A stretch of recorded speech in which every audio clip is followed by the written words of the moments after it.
주님께서 여러분과 함께 마르코가 전한 거룩한 복음입니다.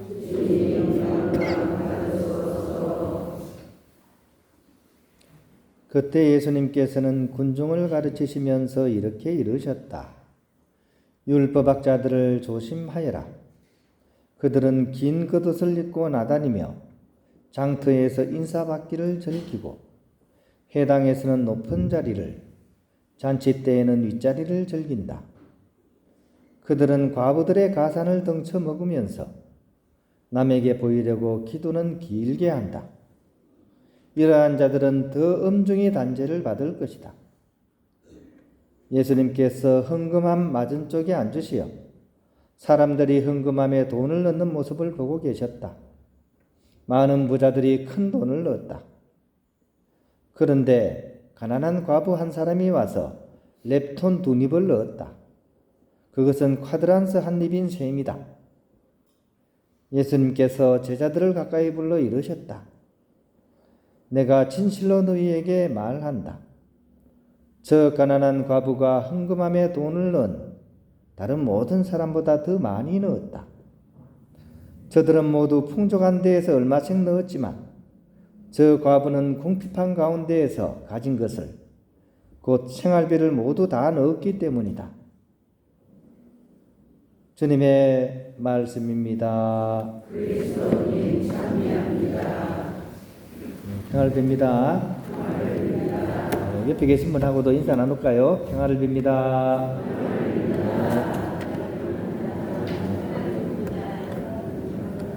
너무 꼿꼿하셔가지고 앞만 보시지 마시고요. 양반이 어떻게 고기를 돌리라 뭐 이러시면 좀 그렇죠, 그죠? 우리 움직여야지 이렇게 건강에 좋습니다. 그 어떤 이 파푸아 뉴기니에 계신 선교사께서 이제 가끔씩 글을 보내 오시는데 거기에 보면 이키나 이야기가 적혀 있더라고요. 이키나 화폐 단위 같아요. 거기에 이 선교사 신부님이 거기 있는 아이들한테 이제 천능성체를 이렇게 시키게 되는데 이제 그날 이제 미사를 통해서 이제 천능성체를 들려고 하는데 그 전에 첩고의 성사도 연습시키고 또 미사 봉헌금을 이렇게 아이들한테 봉투를 주면서 여기다가 이키나를 좀 넣어오도록 이렇게 부탁을 했대요.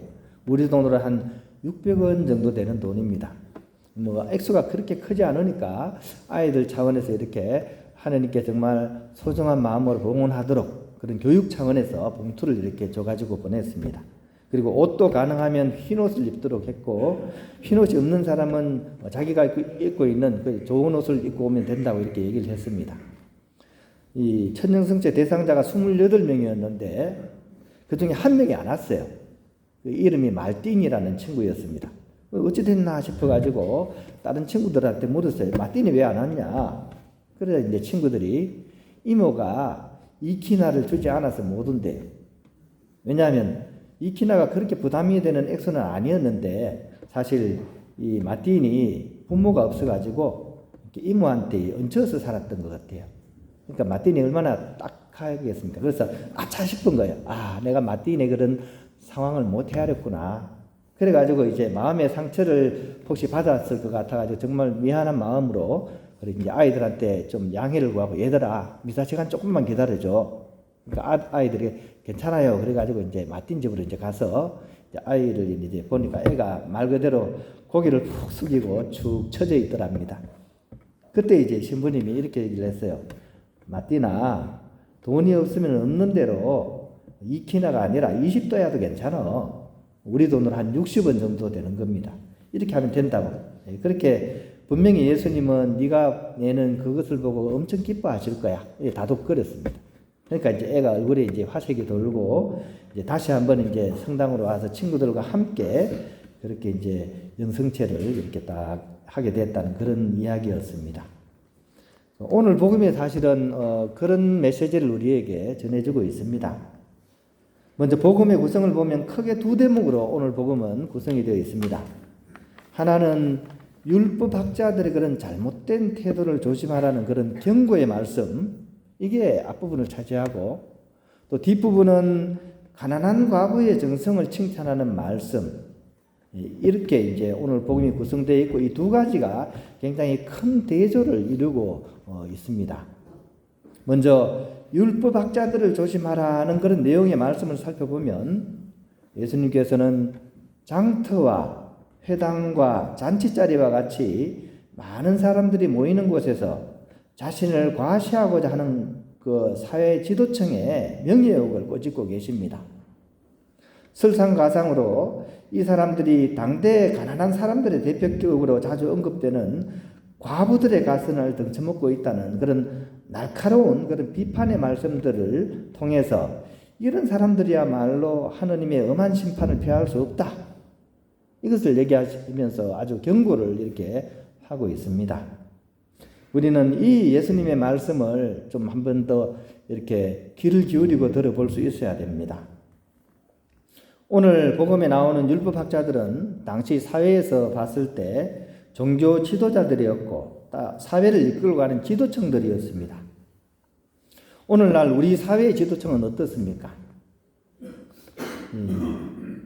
어저께 이제 수사님하고 저녁을 먹으면서 요즘 청문회 얘기를 좀 하다 보니까 좀 깜짝 놀랄 그런 얘기를 또 듣게 되었어요. 감사원에서 이렇게 작년 1년 동안 택시비로 5억을 썼대요. 5억을.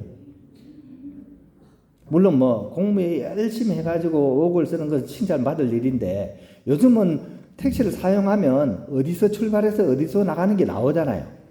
이때까지는 다 감췄는데 요즘 그게 다 떠요. 그 출발 장소를 보니까 무슨 노래방, 무슨 안마방. 우리 세금을 가지고 그렇게 쓰고 있는 거예요. 세수 펑크가 제일 많이 난 것이 지금이거든요. 근데 우리 세금 가지고 이런 일을 지금 지도층들은 하고 있습니다. 이 감사원이 이러면 다른 데는 어떨까요? 다른 공무원들은 말할 것도 없겠죠, 그죠? 감사원이 이러는데. 또 이런 모든 공무원들의 대표인 윤 대통령이 며칠 전에 대국민 담화를 했죠, 그죠? 국민들이 원하는 것은 그렇게 많은 것이 아니었어요. 진실한 사과와 함께 어떻게 잘 하겠다 이런 얘기를 듣고 싶었던 거거든요. 근데 그런 얘기는 한마디도 없었습니다. 그냥 건들건들거리면서 반말 써가면서, 그죠? 부부싸움 자주 해야 되겠네 이 얘기는 하고, 그죠? 이게 조선시대 때 왕들이 하던 그런 행동입니다. 혼자 딴 나라에 살고 있는 듯한 그런 모습을 보면서 대국민 담화가 아니라 전국민 담임하고 옵니다. 이 불경기에 한의원만 지금 대박나게 생겼습니다. 이게 우리 살아가는 이 모습입니다. 그런 점에서 오늘 복음에 예수님께서는 그런 사람들은 하느님의 엄한 심판을 피할 수 없다라고 경고를 하고 계시는 것입니다. 또한 이런 사회 지도층 인사들을 말하기 전에 우리 종교 지도자들은 또 어떻습니까? 사회를 정화시켜야 된다는 그런 종교의 그런 본래 소명을 잊어버리고 어떤 종교에서는 막 철저하게 조직적으로 권력에 이제 붙어가지고 사는 그런 모습을 보이고 또 가난한 사람들은 돕지는 못할 망정 오히려 피해를 주는 경우도 뉴스를 통해서 계속 나오고 있습니다. 이것이 어찌 사이비 종교들에게서만 보인다고 할 수 있겠습니까? 그런 점에서 예수님의 이 말씀은 교회의 밥을 먹고 사는 그런 성직자들을 비롯하여 우리 그리스도교 신자들 모두에게 정말 마음을 찌르듯이 아프게 다가오는 그런 말씀이라고 하겠습니다. 한편 오늘 복음에서는 이들과는 정반대로 율법학자들에게는 덩쳐먹히면서도 자신이 가진 보잘것없는 것을 아낌없이 모두 내어놓는 가난한 과부의 행위가 참으로 감동적으로 전해지고 있습니다. 이 대목에 나오는 과부에 관해서 그분이 나이가 많은지 병중에 있었는지 가족들은 있는지 그것에 대해서는 전혀 언급이 없습니다. 하지만 예수님께서는 그 어느 이름 없는 가난한 과부가 이렇게 가장 작은 화폐단위였던 렙톤 둔입을 헌금하는 것을 보시고 분명하게 말씀하십니다. 내가 진실로 너희에게 말한다. 저 가난한 과부가 헌금함에 돈을 넣은 다른 모든 사람보다 더 많이 넣었다라고. 이 말씀은 곧 헌금의 양이 중요한 것이 아니라 그 헌금 속에 꼬깃꼬깃 함께 담긴 그 정성이 참으로 중요하다는 것을 일컫는 것입니다. 과부에게는 딸랑거리는 그 두 잎이야말로 그의 온 마음이 담긴 그의 모든 것이었기 때문입니다. 사랑하는 형제자매 여러분, 삶에는 이런저런 모습들이 있습니다. 또한 우리 모두가 공감할 수 있는 감동적인 장면 또한 있는 것 같습니다. 사지 없는 인생 대표 혹시 들어보셨나요? 닉 부이치치라는 사람입니다. 태어나면서부터 손과 발이 없는 사람, 팔다리가 없는, 몸뚱이만 있는 분입니다. 그럼에도 불구하고 이 사람은 굉장히 삶을 긍정적으로 즐겁게 행복하게 살아가고 있고 어려운 처지에 있는 많은 사람들에게 좌절하지 말고 다시 일어나라는 그런 용기를 주면서 세계를 돌아다니면서 감동을 선사하고 있습니다. 또 악기의 왕이라고 할 수 있는 피아노 있죠, 그죠? 피아노 막 두 손으로 쫙 치잖아요, 그죠? 혹시 한 손 피아니스트라고 들어보셨습니까? 한 손으로, 왼손으로만. 이 한국의 이훈이라는 분입니다. 이분이 원래는 피아노 치셨던 분인데 뇌졸중이 세게 온 거예요. 그래서 오른쪽이 완전히 다 마비가 됐어요. 그러니까 왼손만 쓸 수밖에 없는 거죠. 하지만 이분은 좌절하지 않고 이 왼손을 가지고 피아노를 막 연주를 합니다. 유튜브에서 한번 들어보십시오. 이 왼손 한 손으로 어떤 연주를 하는지. 이런 것을 보면 참으로 감동적인 것은 떠들썩한 이름을 내는 사람들이 아니라 이름 없는 사람들의 치열한 삶이 우리에게 가장 큰 감동을 준다는 사실을 우리는 알 수가 있습니다. 요즘 날씨가 점점 추워지고 있습니다. 살림이 넉넉한 사람은 낌새도 못 채겠지만 궁핍한 많은 사람들에게는 이제 이 추위가 이겨내야 될 어려운 현실로서 닥쳐오게 될 것입니다. 이런 점 우리는 무엇을 생각하고 어떤 것을 실천하면서 살아야 될까요? 오늘 복음은 바로 그런 우리에게 맑은 눈을 뜨고 내 발밑을 성찰해라. 행여 율법학자와 바리사이의 그 길 위에 내가 서 있지 않는지를, 그리고 고개 숙여서 가슴을 쳐다보라.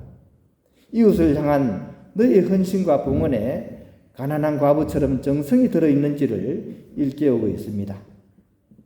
다시 한번 오늘 복음을 묵상하면서 지도자들이 못하는 것 결국 우리가 해서 이 좋은 세상에 올 수 있도록, 이 땅에 하나님 나라가 올 수 있도록 함께 노력해 나가는 그런 우리가 되어야 하겠습니다.